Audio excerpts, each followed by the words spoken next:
नमस्कार दोस्तों, तो आप लोग के बीच आ रहा है भोजपुरी में बहुत ही धमाका मूवी, जिस मूवी का नाम है पावर स्टार, जो कि पावर स्टार पवन सिंह जी का मूवी है। और ये फिल्म पवन सिंह के जीवन पर आधारित है। इसमें जो पवन सिंह डायलॉग बोले हैं, जो पवन सिंह इलेक्शन लड़े हैं, काराकाट में लड़े हैं, सब इसमें दिखाया जाएगा, सब आपको समझाया जाएगा। हालांकि बता दें, इस मूवी का फिलहाल में ट्रेलर भी रिलीज हुआ है। इस ट्रेलर को देखेंगे तो आपको सब समझ में आ जाएगा।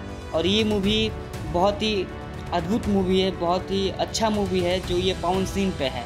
तो पवन सिंह के फैन, पवन सिंह के चाहने वाले सब लोग इस मूवी को ज़रूर देखेंगे। ये मूवी सुपर डुपर हिट बनेगा, बहुत ही हाईलाइट होगा मूवी।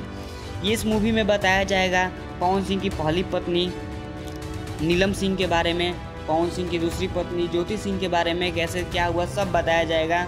पवन सिंह की पहली पत्नी कैसे डेट हुई वो बताया जाएगा। पवन सिंह के पिताजी के बारे में बताया जाएगा, सब इसमें बताया जाएगा। हाँ, खास बात ये है, इसमें आपके बहुत ही कॉमेडियन न्यूज़ वाले, आरती न्यूज़ वाले भी दिखेंगे आपको, वो भी दिखेंगे इस मूवी में, वो भी आपको नज़र आएंगे। और इसमें मधु शर्मा भी नज़र आएंगी जो रिपोर्टिंग करते नज़र आ रही हैं, आप देख सकते हैं। बहुत ही अच्छा मूवी है, बहुत ही लोग इसको पसंद करेंगे, बहुत ही लोग इसको देखेंगे।